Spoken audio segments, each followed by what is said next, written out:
Assalamualaikum warahmatullahi wabarakatuh. Alhamdulillah wassalatu wassalamu ala Rasulillah wa ala alihi washabihi wa man tabi'ahu wa man nasarahu wa wala. Alhamdulillah, pertamanya syukur kepada Allah Subhanahu wa taala. Ibu-ibu, akak-akak, ayah-ayah serta abang saya sayangi dan saya doakan dan kebaikan sekalian. Jadi seperti biasa kita mulakan pagi ini dengan asmaul Nabi sallallahu alaihi wasallam. Allahumma salli wa sallim wa barik alaihi. Allahumma salli wa sallim ala Sayyidina Muhammadin wa ala alihi wa sahbihi al-murtada wa ala ummatihi al-mujtaba. Allahumma salli wa sallim ala Sayyidina Muhammadin al-Mustafa Muhammad Ahmad Hamid Mahmud Ahyad Wahid Mahin Hashir Aqibata Mutahhar Tayyib Sayyid Rasul Nabi Rasul Rahmah Kusam Jami' Muktaf Mukafi Rasul Malahim Rasul Raha Kamil Iklil Muddathir Muzamil Abdullah Habibullah Safiyullah Najiyullah Kalimullah Khatimul Rusul Khatimul Anbiya Muhyi Munji Muzakir Nasir Mansur Nabi Rahmah Nabi Taubah Harisun alaikum ma'alum syahir syahid Syahid masyhud bashir mubashir nadhir. Allahumma salli wa sallim ala Sayyidina Muhammadin wa ala alihi wa sahbihi al-murtada wa ala ummatihi al-mujtaba. Allahumma salli wa sallim ala Sayyidina Muhammadin al-Mustafa Munzir nurun sirat misbah huda Mahdi munir da'in mad'u mujib Mujab hafi afu wali haku Qawi amin ma'amun karim mukarram Makin matin mubin mu'ammil wasul Zukuwatin zu hurmatin zu makana Zu izin zu fadlin muti' Qadamu sidqin rahmah bushra Ghaus ghaithun ghiyath ni'matullah Hadiyatullah urwatu thaqah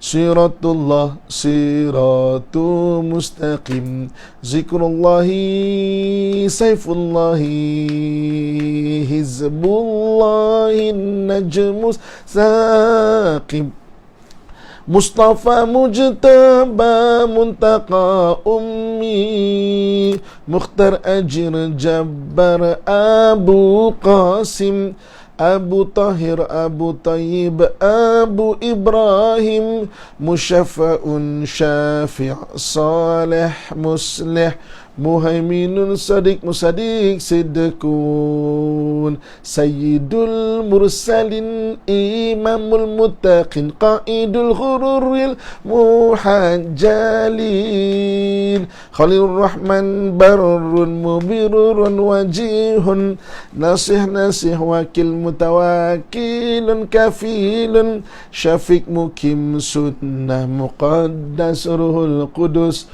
Ruhul Haqi Ruhul Qisti Kafin Khatibul Umami Alamul Huda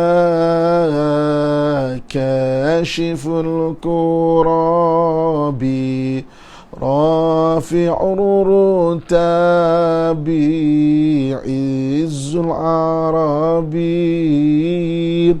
Sahibul Faraji Asma'un Nabi sallu alaihi wa ala alihi wa ashabihi. Allahumma salli wa sallim wa barik alaihi. Alhamdulillah, syukur kepada Allah Subhanahu wa taala dengan limpahan kurnia dan rahmatnya pada kesempatan yang berbahagia pada pagi ini. Seperti biasa, kita berkuliah lagi pada pagi ini sebagai maknanya motivasi ataupun pengurusan emosi. Mudah-mudahan memberi manfaat kepada kita. Apa khabar ibu-ibu, akak-akak, ayah-ayah, abang-abang serta adik-adik yang saya sayangi dan saya doakan yang kebaikan sekalian. Apa khabar sidang nurtizen sekalian, walau di mana anda berada di Pakistan, di Malaysia, di mana-mana anda ada, Singapura mungkin ada pada hari ini, Brunei ada Brunei Brunei pada hari ini, dan mana-mana pun kita berada kan. Okey, Florida ada tak tetamu kita di Florida? Biasanya kadang-kadang ada. Tapi apapun, saya mendoakan supaya kita semua berada dalam keadaan sentiasa dilindungi oleh Allah Subhanahu wa taala. Okey. So, apa tajuk kita pada pagi yang berbahagia ni? Tajuk kita pada pagi yang berbahagia ni adalah perkara yang membuatkan kita terperangkap di dalam maknanya satu perkara yang membuatkan kita terperangkap. Oh, Florida ada. Alhamdulillah. Baik-baik, jaga diri di sana. Saya tengok apa statistik COVID ke US makin tinggi ya. Mudah-mudahan Allah lindungi ya. Allah lindungi walau di mana anda berada. Dari Turki, alhamdulillah, sebatang daripada Turki, daripada mana pun anda berada. Mana lagi?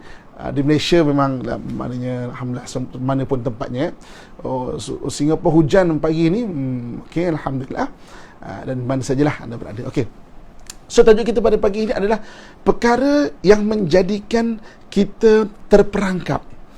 Terperangkap daripada kita terbang. Maknanya kita terperangkap daripada kita membina sesuatu benda yang lebih hebat dan lebih baik lagi.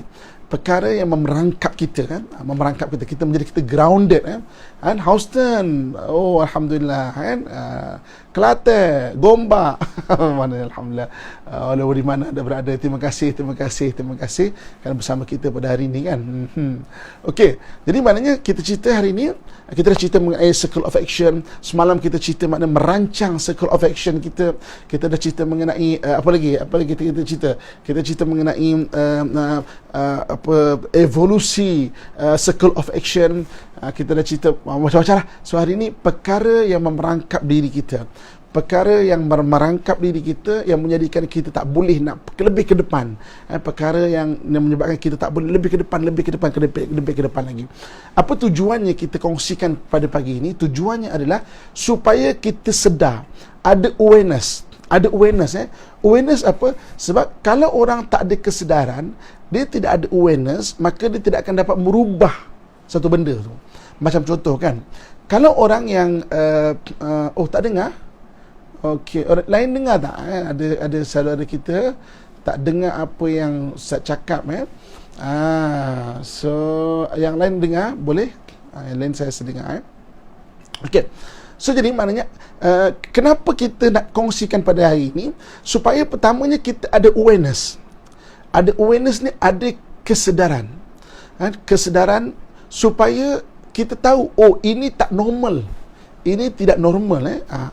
Kalau kita tak sedar benda ni, maka kita tak akan memperbaiki diri kita. Contoh. Satu ketika Nabi SAW,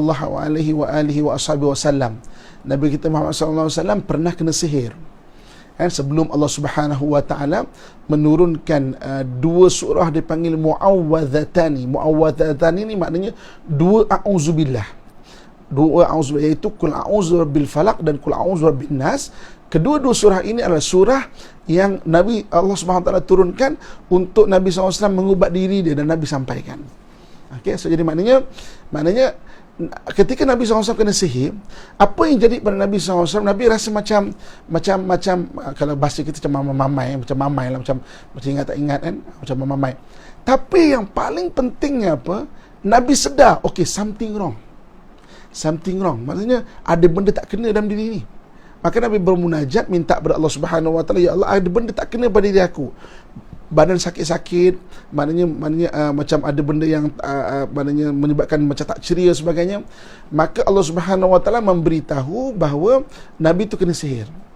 Jadi Allah Subhanahu Wa Taala bagi tahu pada Nabi SAW, okey, tempat yang kamu kena sihir ni, dia buat buhul ni bahasa lama kan, maknanya buat macam patung, macam voodoo tu kan, dan dicempak satu perigi. Jadi Nabi minta Sayyidina Ali karamallahu wajah dan beberapa sahabat lagi pergi ke telaga ini dan cari kan. Bila cari jumpa betul. Tapi saya nak cerita kat sini wujudnya awareness ataupun kesedaran, something wrong kat diri aku ni. Barulah kita nak memperbaiki diri kita kan.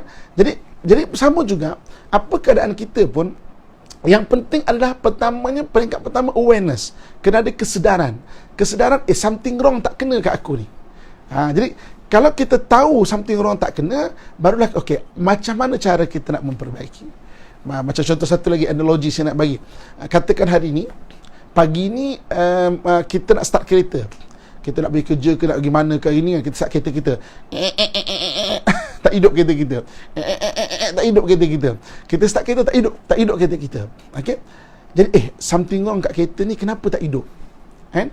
Dan kalau kita tahu okey something wrong tak kena, dan kita akan cari sebabnya apa, dan sebab yang kita nak tahu tu maknanya kenapa kita tak hidup ni, maknanya yang related lah dengan kenapa kita ni tak hidup. Kalau kita kata kereta ni tak hidup sebab apa kereta ni tak hidup, kenapa kereta ni tak hidup? Oh, patut pun tayarnya ni kempes, tayarnya ni tak cukup angin. Maka kalau kita ada kesedaran, kemudian kita tak tahu di mana, maka kita pun kata, oh tayarnya kempes, patut pun tayarnya ni maknanya tak cukup angin, patut pun tak hidup. Cuba kita pump tayar tu, kita pump sampai meletup pun kereta tu takkan hidup. Sebab apa? Sebab itu bukan penyakit dia. Dan kalau kita tak boleh start, kenapa? Oh, minyak habis. Ya kan? Oh, ya. So itu maknanya apa kita kongsikan hari, kenapa? Supaya apa? Supaya kita ada awareness, kita ada kesedaran. Kesedaran macam mana? Kesedaran ada something wrong, ada benda yang memerangkap aku. Kenapa aku tak boleh nak ke depan? Kenapa aku banyak masa aku habis? Kenapa aku banyak masa habis di dalam apa, nak memperbaiki diri ke, nak membina sesuatu benda ke? Kenapa aku tak nak ke depan? So jadi ibu-ibu, akak-akak, tuan-tuan muslim sekalian, okey, dah ready? Ada dah tulis, salin ready. Qayyidul ilma bil kitabah, mana tambahlah ilmu itu dengan menulis kan, kerana sekabur-kabur tulisan adalah sekuat-kuat ingatan. Dah ready tulis, salin. Yang pertama perkara yang memerangkap kita ataupun perkara yang menambat kita, diri kita, jiwa kita menambat diri kita atau jiwa kita ni, yang pertamanya adalah mengeluh. Ini sebelum ni saya banyak cerita pasal mengeluh, tapi hari ini tajuk khas mengenai apa benda yang memerangkap kita, iaitu mengeluh. Okey, selaku manusia, ibu-ibu, akak-akak, sidang nurtizan sekalian, selaku manusia kita akan mengeluh. Itu manusia kan? Kita tak boleh cakap jangan mengeluh langsung, tak boleh. Malah selaku manusia kadang kita mengeluh kan? Itu selaku manusia. Tapi yang kita diajar untuk jangan mengeluh ini adalah mengeluh yang menjadi tabiat. Mengeluh yang menjadi tabiat, maknanya akhirnya sikit-sikit mengeluh kan? Sebab apa? Apabila seorang itu mengeluh, sebenarnya dia telah mengajar dekat minda dan akalnya bahawa satu benda itu adalah negatif. Contoh katakanlah, kita rasa panas kan? Panasnya, maksudnya kita bagi sign ke otak kita, tak sukalah mana negatif kan? Dan macam mana selalu saya sebutkan bahawa mengeluh tidak pernah merubah apa-apa. So maksudnya, jadi apabila satu benda kan, apabila satu benda berlaku, sebagai manusia kita mengeluh, tak ada masalah maknanya tak ada masalah. Jangan sampai mengeluh jadi tabiat. Kena ada awareness atau kita kata kena ada awareness. Siapa-siapa selepas ini macam betul lah, aku mudah mengeluh lah, maknanya kita bagi sign dekat otak kita, satu benda itu negatif. Kan? Jadi maknanya kita akan sentiasa membina cara berfikiran negatif. Mengeluh tidak pernah merubah apa-apa. Suara ni kita kata, susah lah sekarang ni kan. PKP ni bisnes tak ada apa semua kan. Sebagai manusia mengeluh. Tapi kalau hari-hari kita mengeluh, dia tidak pernah merubah apa-apa. Tak pernah merubah apa-apa. Saya ada satu orang kawan. Dulu, dia kalau jumpa saya, maknanya agak baik juga, rapat juga dengan saya. Kalau dia jumpa saya, dia mesti kata apa? Ustaz, berbual apa saja. Dia akan cakap, Ustaz, sekarang ni susah Ustaz, lepas cerita apa-apa lah, cerita dunia lah, politik lah, apa semua, tapi ujung mesti, Ustaz, sekarang susah lah Ustaz. Saya kata, kenapa bang? Tak adalah Ustaz, sekarang ni ekonomi susah, ini satu ketika dulu kerja susah, payment susah dapat, susah lah Ustaz. Rumah nak bayar, kereta nak bayar, anak nak sekolah, sekarang susah lah Ustaz. Oh ya ke? Dia kata, tak apa bang, sabar usaha lah. Setiap kali jumpa saya, cerita apa saja, itulah tabiat dia. Dia suka mengeluh. Maknanya susah lah sekarang, susah lah. Kan mana kerja tak ada, rumah nak bayar, kereta nak bayar, susah lah. Berlalu masa kurang lebih setahun setengah macam tu. Jadi sama juga, cerita apa pun sekarang susah lah Ustaz. Payment susah dapat, kerja susah, apa susah kan. Rumah nak bayar, kereta nak bayar, anak nak sekolah, apa semua kan. Jadi saya tanya dia, bang, kan, dalam setahun setengah lah lebih kurang kita kenal bang. Setiap kali jumpa berbual apa saja, abang kata, susah lah, ini susah lah, itu susah lah, sekarang ni, susah lah apa semua. Saya nak tanya kat abang tu benda lah bang. Dalam masa setahun setengah kita kenal ni, kan, ada tak abang cakap susah, satu hari yang tak makan, ada tak? Kan? Tak ada Ustaz. Ada juga makan kan. Walaupun Maggi ke apa, tapi makan ada. Kadang-kadang makan juga kat apa nama, dekat kedai-kedai makan segera ni ke apa semua kan. Maknanya saya KFC ke apa kan, maknanya ada juga makan lah. Saya tanya, bang, pernah tak satu hari keluar baju tak ada? Sebab baju tak ada ni susah lah, ada tak? Tak ada. Raya-raya pun beli baju juga. Pernah tak satu ketika macam mana susah sangat ni, macam seorang macam merangkak merangkak macam tak boleh jalan apa pasal ni, susah, tak boleh merangkak kan. Tak pernah pula macam tu kan. Bang, saya kata, perasan tak kita dalam masa setahun setengah abang cakap susah lah, itulah, inilah, apa semua, Allah Subhanahu Wa Taala sedang mencukupkan kita sebenarnya. Tu fikir, tak juga kan? Betul juga kan? Betul lah Ustaz. Betul lah. Allah cukup lah. Maknanya Allah cukup lah. Betul lah. Kan? Semenjak daripada itu, kalau jumpa saya, Ustaz, cukup. Hari ini cukup. Cukup. Ibu kakak, tuan-tuan sekalian, kita mengeluh tak pernah merubah apa-apa. Tapi kita bagi sign yang negatif dekat otak kita tentang kelemahan dan negatif. Jadi yang kita nak ubah, yang nak kena ada awareness dan ubah sebenarnya adalah tabiat yang negatif. Jadi mengeluh jangan jadikan tabiat. Sikit nak mengeluh, semua dia tidak merubah apa-apa. Sebab tu selalu sebut do something. Kenapa nak mengeluh duduk kan? Dalam hadis Nabi SAW pernah menegur satu orang sahabat yang begini. Sahabat ni selalu mengeluh, kalau aku tahu kalau aku tahu aku tak buat macam gini lah. Kalau aku tahu, aduh, kalau pagi tahu pagi tadi, petang macam ini, macam nak hujan, saya takkan buat macam gini. Mana sahabat ni kerja mengeluh je. Okey, apa yang saya cuba tekankan, bukan kita tak boleh mengeluh langsung, itu manusia ke manusia. Kalau boleh, kalau boleh lagi bagus. Ini kalau anda kata kita mengeluh, jangan jadi tabiat. Jadi satu orang sahabat ni mengeluh je hidup dia, mengeluh je. Kan? Jadi satu hari Nabi SAW panggil. Kan? Nabi kata apa? Nabi kata jangan kamu berkata kalau. Mana jangan mengeluh Jangan kamu berkata kalau. Kerana perkataan kalau adalah membuka ruang syaitan untuk masuk ke dalam hati. Kan? Maknanya mengeluh tu membuka ruang syaitan untuk masuk dalam hati. Syaitan ni, macam saya sebut, kita kongsikan kan, bisikan syaitan dengan bisikan nafsu berbeza. Bisikan nafsu ni dia merengek. Bisikan nafsu dia merengek. Okey. Nafsu ni kalau dia contoh ibu akak yang pergi pasar raya kan, pergi tengok apa nama, beg tangan, pergi tengok beg tangan pergi pasar raya, pergi tengok beg tangan kan. Cantiknya beg tangan ni ya. Kan. Okey. Merengek. Nak beli cantik. Cantiknya. Ini kena sedondon dengan tudung ada yang kasut cantiknya. Itu merengek tu nafsu. Okey. Bisikan syaitan dia meragukan dan juga merancang. Itu bisikan syaitan. Meragukan. Kau tengok, kau doa hari-hari, kau sembahyang hari-hari, ada Tuhan tolong kau ke? Tengok tak? Bermula dengan mengeluh, dia membuka laluan syaitan untuk masuk ke hati. Kau doa banyak-banyak, apa kau dapat? Nampak tak?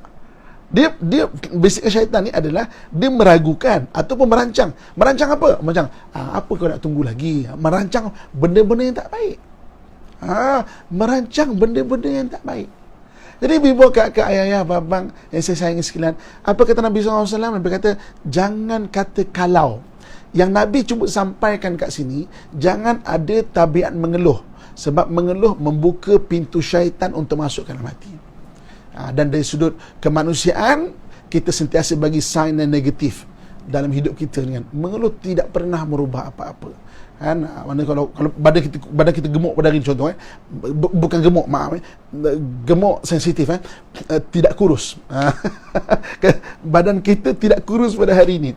Kita hari-hari bila nak kurus ni, mengeluh. Tapi tak buat apa-apa kan. Makan, tidur dengan harapan pagi besok badan jadi tough. Dengan harapan badan jadi tough. Maknanya mengeluh tidak pernah berbuat apa-apa. Jadi bagaimana kita nak mengatasi mengeluh ini? Balik pada pengajian kita yang lepas-lepas, buat circle of action. Kan? Susahnya lah, rumah ni bersepah lah apa, tapi tak buat apa-apa. Buat circle of action. Circle of action ni makna buat sesuatu benda kan. Kena ada permulaan, pergerakan dan ending, penutup dia apa nak buat. Maksudnya apa? Maksudnya dia tidak merubah apa-apa. Mengeluh ni kita buat circle of action. Circle of action. Maksudnya do something yang bergerak. Bukan duduk mengenangkan diri, beginilah nasib diriku yang malang. Oh Tuhan, Allah kata Allah tidak akan merubah satu kaum sehingga dia merubah apa yang ada dalam diri dia ni. Jangan mengeluh tidak pernah berubah apa-apa. Jadi yang pertamanya benda yang grounded kita, benda yang merangkap kehidupan kita mengeluh. Jangan sampai mengeluh menjadi tabiat. Jangan sampai mengeluh menjadi tabiat diri kan. So do something, buat sesuatu. So maknanya daripada mengeluh, apa ubat dia? Ubat dia buat circle of action. Kita dah kongsikan semalam kan, macam mana nak merancang circle of action. Lepas 7 tahun. Mula pada hari ni. Kita berada di tahap mana tu? Mana kita berada di tahap mana? Contoh macam saya umur 30-an 30 gitu. Maknanya saya tahap yang maknanya keempat masuk kelima kan. Siapa yang tak sempat dengar, maksudnya kita ada merancang circle of action berdasarkan surah Yusuf kan. 7 tahun. Setiap hujung tahun ke-7 tu kena ada satu pencapaian yang kita nak capai. Apa pun tak apalah kan. Maknanya kita buat satu 7 tu kan. Sebab tidak pernah merubah apa-apa benda mengeluh ni. Do something kan. Habis tu dah berlaku macam ni, macam mana dia dah berlaku kan. So apa nak buat? Circle of action. Habis tu dah jadi macam ni, macam mana kita mengeluh? Itu pun tak jadi apa-apa. Do circle of action, do something, buat sesuatu benda kan, supaya kita boleh bergerak. Ibu-ibu, kakak, tuan-tuan muslimin muslimat yang saya sayangi dan saya doakan yang kebaikan sekalian. Kita sedang bincang benda yang grounded kita, benda yang memerangkap kita untuk kita tidak, mana menjadikan kita tidak dapat melangkah ke depan. Rantai terhambat atau terantai kaki seseorang itu kalau ada perkara-perkara tersebut, perkara-perkara demikian atau perkara-perkara ini. Jadi yang pertama adalah mengeluh. Yang kedua apa?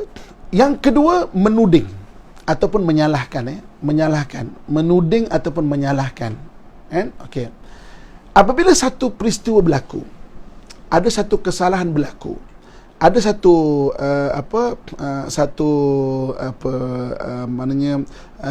insiden berlaku, ada satu keadaan berlaku, ada satu insiden berlaku. Okey, sekejap. Okey. Okey.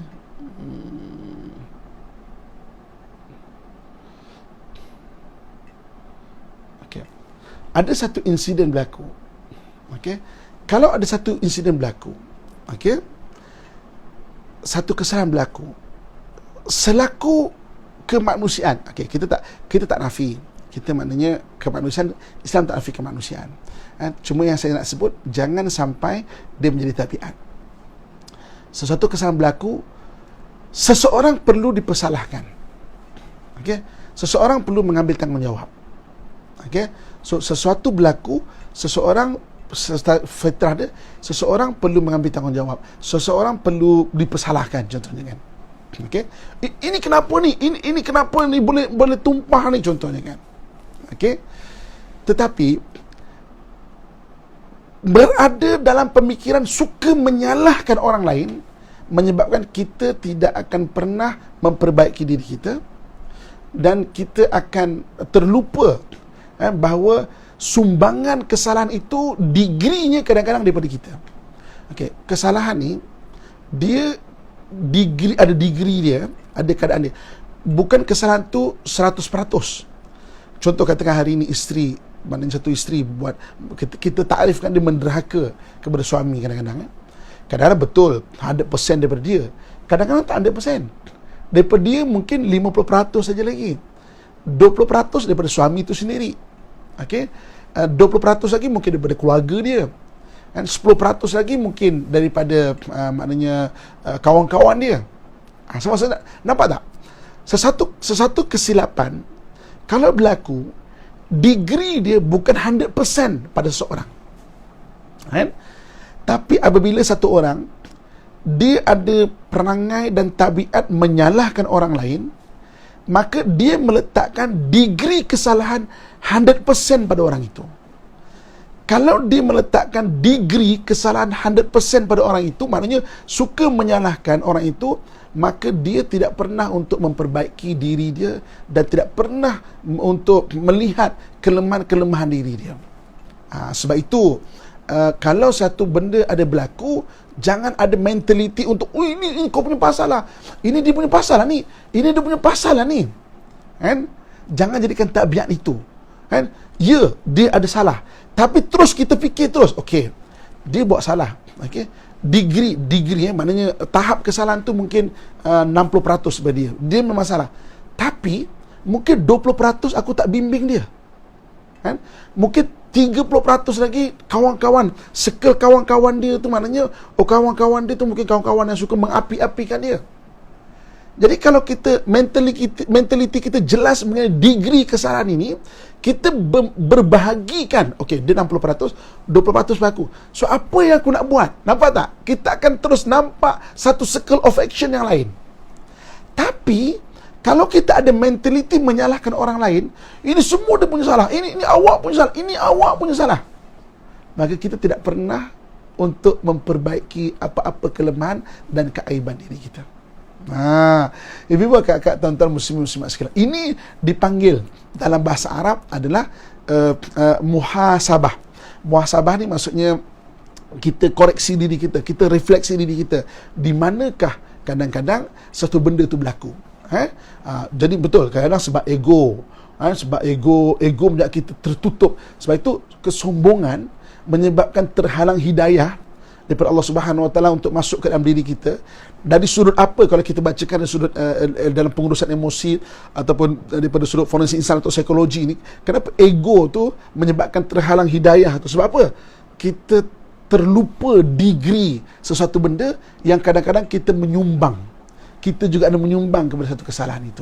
Sebab itu kadang-kadang orang yang ada mentaliti, pernah tak jumpa?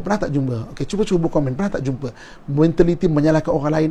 Kalau tak ada siapa-siapa yang nak siapa-siapa yang nak dipersalahkan, akhirnya apa? Akhirnya ini saya kan, ini jin punya masalah. Ini saya ni kena jin lah. Ini jin punya masalah. Tak pasal jin tu kena salah, kan? Jin tu amahan duduk bawah pokok kan. Itulah rumah dia kan. Tak pasal dia kena salah. Dia tak ada kena mengena pun kadang-kadang. Bergaduh suami isteri, pernah tak jumpa? Sebenarnya kan, saya ni memang kena buatan orang lah. Kena buatan orang lah. Padahal tidak dapat dinafikan pergaduhan rumah tangga tu kerana perangai dia. Kan? Tapi tak jumpa siapa nak salahkan. Ini jin. Jin yang salah. Kesian kat jin tu kan. Tak ada kena-mengena bukan dia. Sebab apa? Dia ada perangai dan dia ada mentaliti yang menuding atau menyalahkan. Nampak tak? Akhirnya dia tidak bergerak.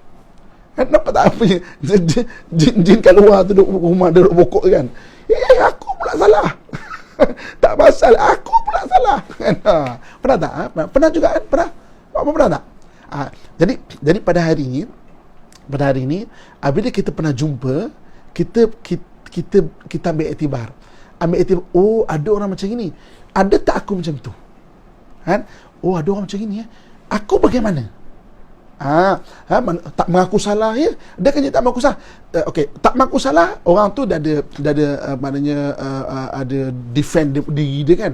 Cuma kita nak ambil iktibar adalah bagaimana cara dia berfikir tu, dia meletakkan degree kesalahan tu macam mana. Itu yang kita kena belajar dan ada mentaliti itu. Walaupun kadang-kadang tidak terucap dekat dekat lidah kita okey awak salah. Tapi kita kena ada mentaliti itu. Okey, dia salah. Okey, dia memang salah. Dia terbuat salah kan. Staff kita dia terbuat salah. Tapi sejauh mana aku tak bimbing dia. Aku mengharapkan dia tiba-tiba boleh faham benda ni. Maknanya kita harap staff kita tu seolah-olah macam ahli nujum yang tiba-tiba akan faham. Kan? Isteri aku kan contoh kan. Maksudnya kita rasa macam dia tu ahli nujum yang boleh meneka apa yang kita nak, apa hasrat kita nak. Maka dia buat salah. Kemudian kita marah. Sejauh mana kita bimbingan kita tu. Kan? Maknanya untuk membetulkan kesalahan itu. Ini yang penting ibu kakak ayah saya sekalian. Mentaliti yang menyebabkan kita grounded. Apabila ada mentaliti menyalahkan orang lain, nuding sana, tuding sini, kan? Maksudnya, seorang perlu bertanggungjawab, tapi kita biar ada terus mentaliti itu. Macam okey, mentaliti apa macam mana? Positif mentaliti apa? Oh, okey, apa aku boleh ambil tiba? Apa bahagian aku yang menyumbang pada kesalahan ini yang menjadikan anak ni salah, isteri ni salah, staff ni salah, orang kini salah? Apa yang menjadikan menyumbang?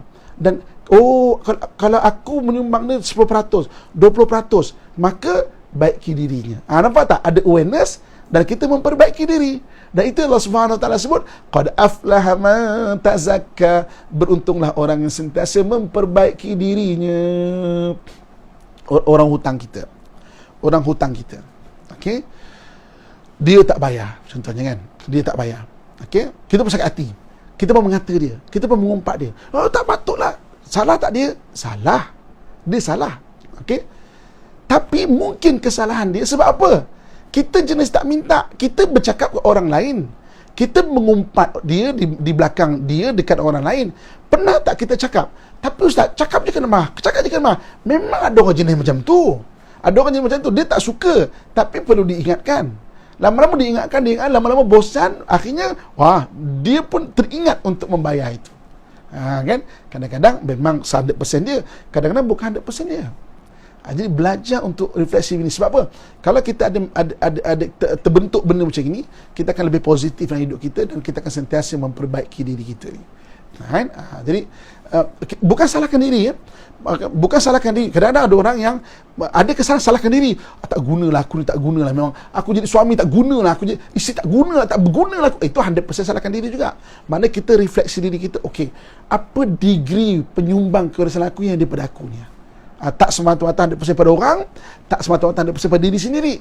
Apa degree kesalahan yang aku menyumbang itu untuk aku perbaiki, untuk kita wujudkan circle of action tu, dairatul amal, circle of action tu. Silap kita yang bagi hutang. Betul. Silap kita yang bagi hutang. Maksudnya apa? Ada macam tu. Jadi akhirnya kita positif. Taklah jadi menyebabkan taklah kita menyalahkan orang lain dan kita grounded. Kita tak boleh move on. Ini dia punya pasal lah, ini dia punya pasal lah. Kita susah ni, dia punya pasal lah, tak bayar hutang. Dia punya pasal lah. Kita akan menyalahkan orang lain je. Akhirnya kita tak bergerak-gerak. Kita tak ke depan pun. Kita tak bergerak pun dengan benda ni. Ni. Jadi ubah, kan? Maknanya nampak satu kesalahan, terus tengok degree, analisa terus apa degree dia. Biar akhirnya kita boleh memperbaiki diri dan meningkatkan diri kita. Lebih buat kat tuan-tuan muslimin dan muslimat rahmatullah sekalian. Yang ketiga, kan? Yang ketiga, apakah yang menggrounded diri kita ni? Yang menggrounded diri kita ni, yang ketiga adalah mendongkol. Mendongkol ni, ini istilah kita lama. Mendongkol. Mendongkol ni apa? Kita menyimpan kenangan yang negatif dalam diri kita. Selaku manusia, berlaku satu peristiwa, benda itu akan lekat kat dalam diri kita. Selaku manusia, kan? Benda itu akan lekat dekat dalam diri kita. Itu selaku manusia. Ibu kakak tuan-tuan sekalian, cumanya kita jangan jadi tabiat menyimpan sampah. Kenangan-kenangan yang buruk ni, kalau tidak kerana iktibar, dia sebagai sampah dalam diri kita ni. Mungkin kita teraniaya. Mungkin kita rasa kita dizalimi, kita rasa. Mungkin kita rasa kita ni maknanya difitnah contohnya. Kan? Benda dah berlaku. Okey. Benda tu dah terjadi dah. Okey, kita sedih. Okey. Tapi jangan simpan sampah tu dekat otak kita dengan hati kita. Kalau tidak, kita tidak akan ke depan. Kita akan sentiasa duduk merenung nasib. Okey? Kita akan duduk, apalah orang ni. Kita akan merenung nasib. Kita akan menghabiskan masa kita untuk rewind balik. Kita mengingati balik kisah-kisah itu. Sedangkan apabila kita ingat balik, kita jadi sedih balik. Kita ingat balik, kita jadi sedih balik. Kita ingat balik, kita jadi tak puas hati balik. Kita ingat balik, kita sakit hati balik. Nampak tak? Benda itu grounded, benda itu. Sebab itu, kan, kenapa wujudnya bisikan-bisikan syaitan? Kan saya sebut syaitan tu kerja dia meragukan dan juga merancang. Okey. Kadang-kadang kita tengah duduk, kita tak ada apa-apa pun. Kita tengah duduk baik-baik kan? Kita tengah duduk baik-baik.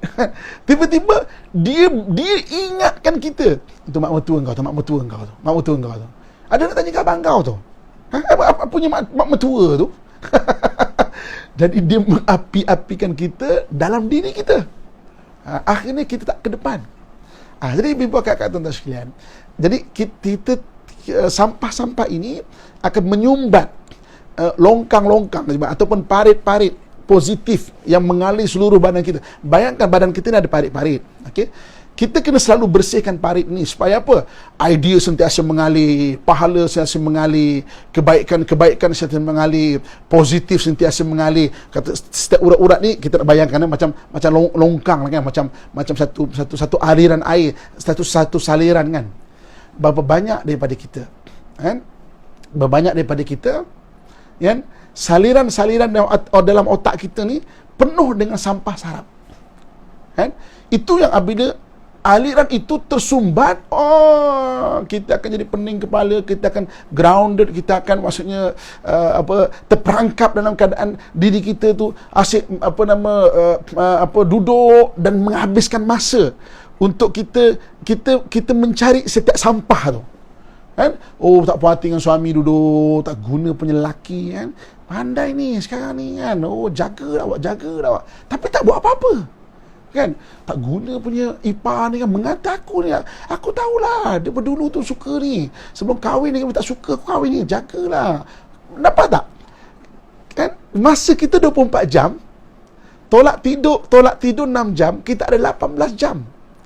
Tapi berbanyak 18 jam yang kita ada, kerja kita adalah kita mengutip balik sampah yang ada dalam saliran diri kita ni. Dalam laluan dalam diri kita ni. Berbanyak daripada kita.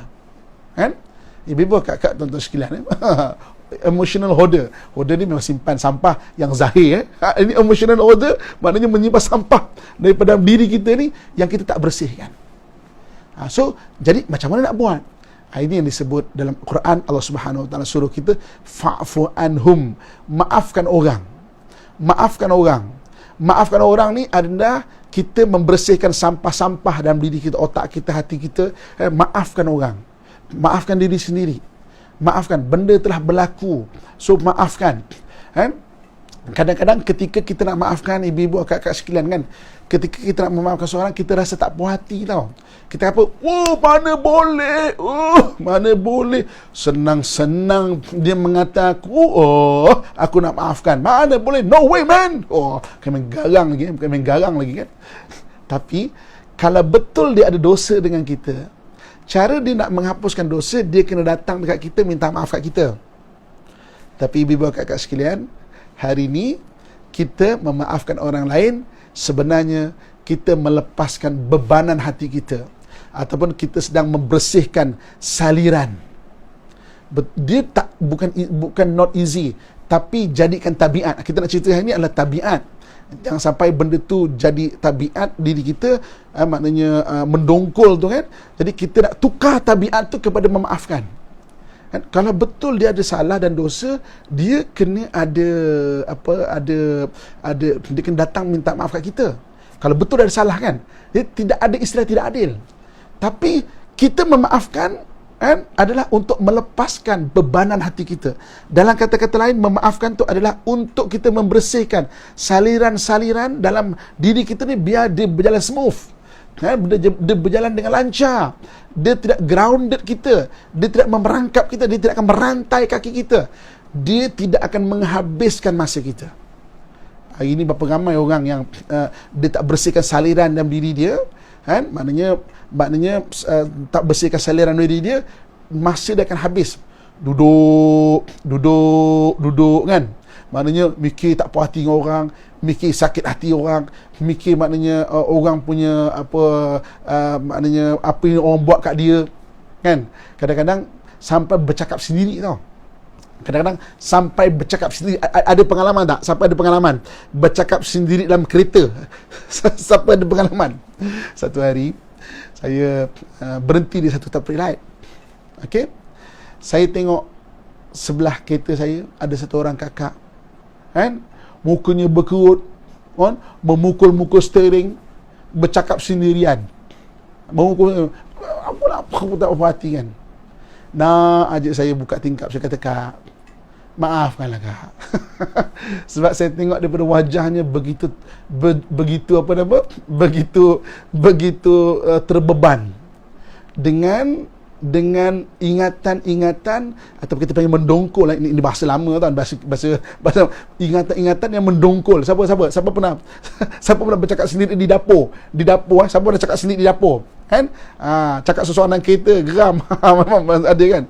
Jadi setiap kali teringat benda itu, maka kita kata apa? Ya Allah, aku maafkan ya Allah. Kan? Monolog dengan diri sendiri. Kalau monolog diri sendiri ni, kita kena ubah dengan positif. Tak guna ni mak mertua ni, apa ni kan. Aku maafkan ya Allah. Saya kata dia ingat, ya Allah, aku maafkan ya Allah. Memaafkan dan melupakan dua benda berbeza. Kan? Dua benda berbeza. Bercakap sendirian kan. Okey, tak guna punya ni. Tengah masak tak marah laki kan. Tak guna punya laki. Jaga. Menipu sekarang ni. Kan? Bercakap sendiri dapur. Kan? Anak kita lalu kata, "Mak, cakap sendiri mak, kau diamlah, kau pun sama macam bapak kau juga." Tak pasal anak kita. Kau pun sama macam bapak kau juga kan. Habis tu, kenapa mak kahwin dengan bapak? So, satu lagi seorang sama je. Okey. So jadi maknanya ubah benda ni Okey. So jadi bimbang kakak tuan-tuan muslimin muslimat yang saya sayangi, saya doakan kebaikan sekalian. So pagi ni apa yang kita bincang pada pagi ni? Yang kita bincang pagi ini adalah benda yang menyebabkan kita grounded dan tak ke depan. Okey. Bermula dengan apa? Dengan ada awareness. Awareness tu maksudnya ada kesedaran. Oh, benda ni ada dekat aku.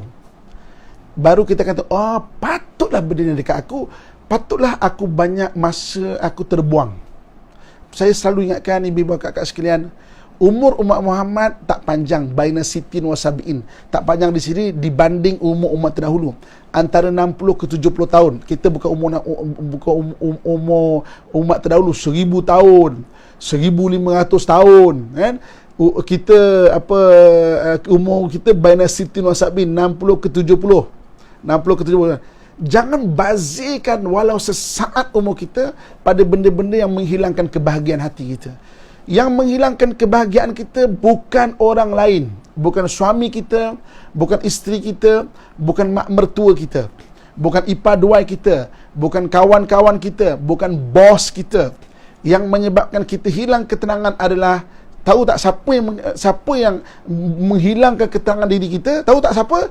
Sekarang pergi semua lepas ni tengok cermin, orang itulah yang menghilangkan ketenangan diri kita. Kita tengok cermin, itulah orang dia. Kan? Jadi tengok cermin itulah orang dia. Siapa orang itu? Kita lah.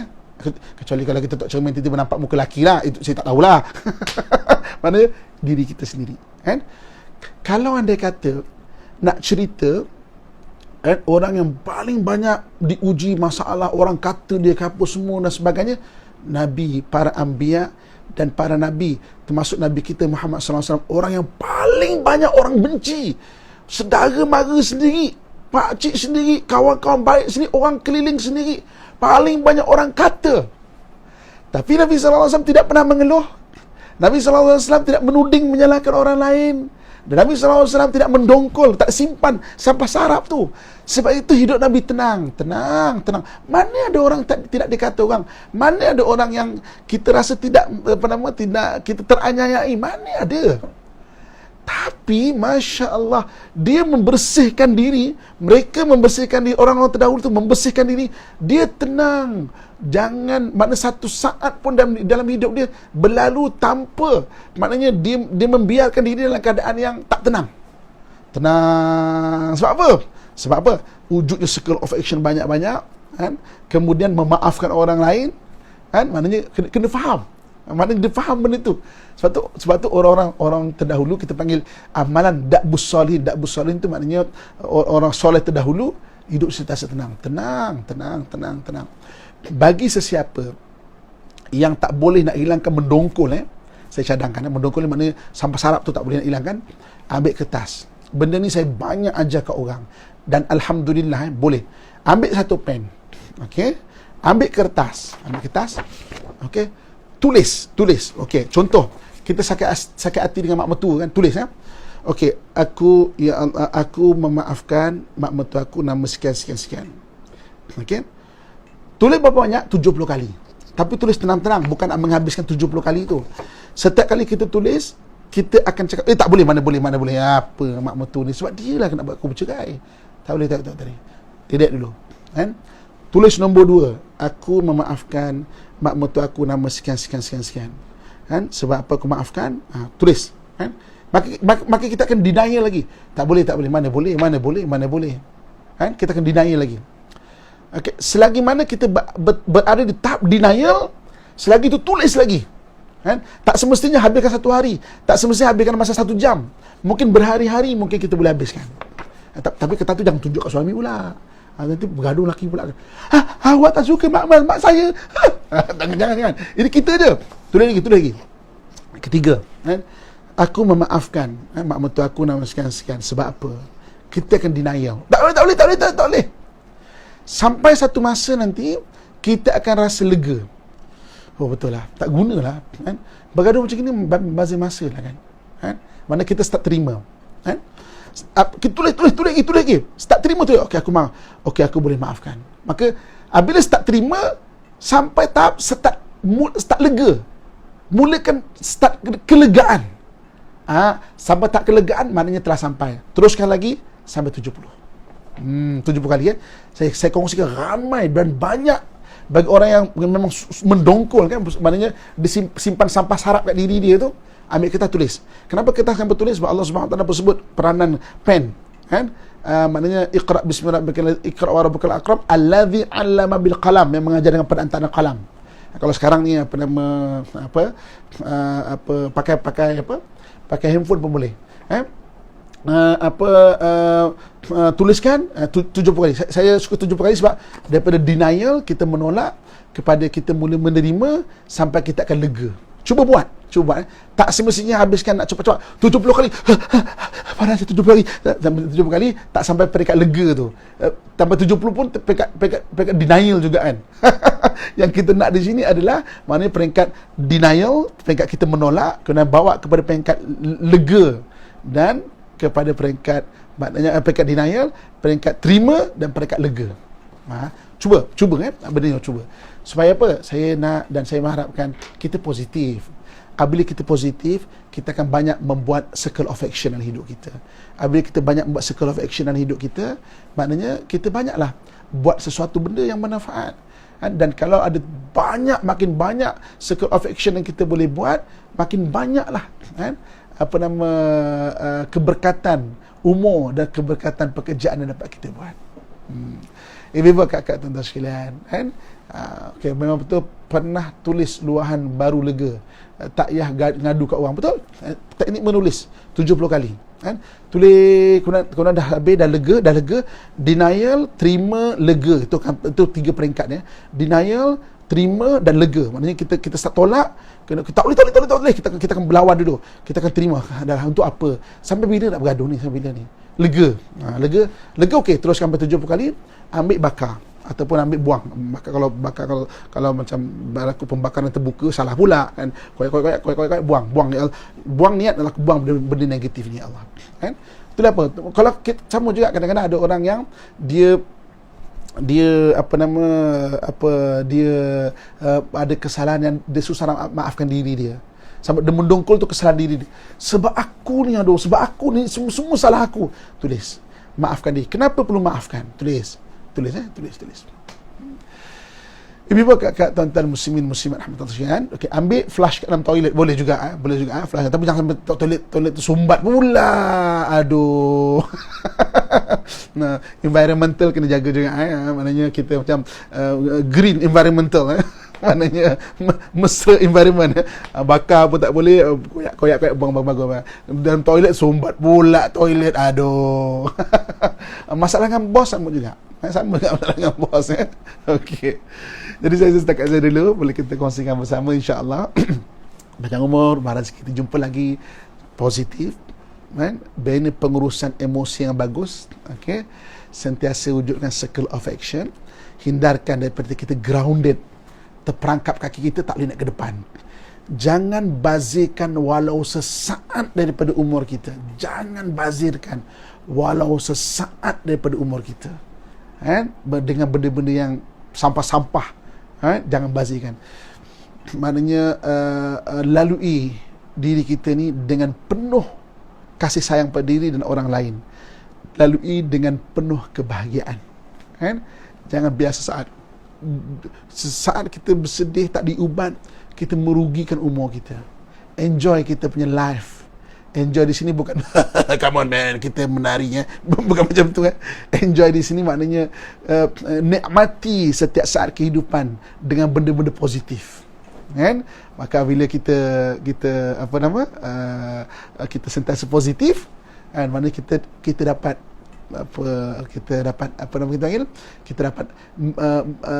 merasa kebahagiaan setiap saat dari hidup kita. Sekian saja yang boleh kita kongsikan, insya-Allah yang baik datang daripada Allah Subhanahu Wa Taala, yang kurang lemah dari kelemahan diri saya sendiri, saya minta ampun dan maaf. Okey, insya-Allah tekan butang share bagi FB, wawarkan untuk kebaikan semua kita. Follow IG Ustaz Amin official dan juga subscribe YouTube Ustaz Amin. Dan mudah-mudahan beri kebaikan kepada kita insya-Allah. Okey, sekian saja, kita akhiri dengan doa dan kita akhiri dengan tasbih kafarah. A'udzubillahi minasyaitonirrajim. Bismillahirrahmanirrahim. Alhamdulillahirabbil alamin wassalatu wassalamu ala asyrafil anbiya'i wal mursalin wa ala alihi washabbihi ajmain. Ya Allah, ya Tuhan kami, ampunkan segala dosa dan kesalahan kami ya Allah. Bantulah kami memperbaiki diri kami ya Allah. Jadikanlah kami kecil di mata kami dan besar di mata manusia ya Allah. Kurniakan keikhlasan kepada kami ya Allah. Kurniakan kebahagiaan hati kepada kami ya Allah. Angkatkanlah segala kesedihan hati kami ini ya Allah. Tunjukkanlah kami jalan keluar bagi permasalahan kami ya Allah, dan bantulah kami dari segala urusan yang kami usahakan ya Allah. Allahumma rabbana atina fid dunya hasanatan wa fil akhirati hasanatan wa qina adzabannar wa adkhilnal jannata ma'al abrar ya aziz ya ghaffar ya rabbal alamin. Wa sallallahu ala sayyidina wa maulana Muhammadin wa ala alihi wa sahbihi ajma'in. Subhana rabbika rabbil izzati amma yasifun wa salamun alal mursalin walhamdulillahi rabbil alamin. Taqabbalallahu minkum minna wa minkum taqabbal ya karim. Kita akhiri dengan tasbih kafarah. Jom sama-sama. Subhanakallahumma wa bihamdika asyhadu an la ilaha illa anta astaghfiruka wa atubu ilaik. Subhanakallahumma wa bihamdika asyhadu an la ilaha illa anta astaghfiruka wa atubu ilaik. Subhanakallahumma wa bihamdika asyhadu an la ilaha illa anta astaghfiruka wa atubu ilaik. Wal asri innal insana lafi khusrin illa alladhina amanu wa amilu salihat wa tawasaw bil haqq wa tawasaw bis sabr.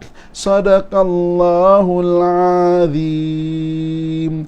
Okey, sekian. Jumpa malam ni pukul 10 insya-Allah. Sekian. Assalamualaikum warahmatullahi wabarakatuh.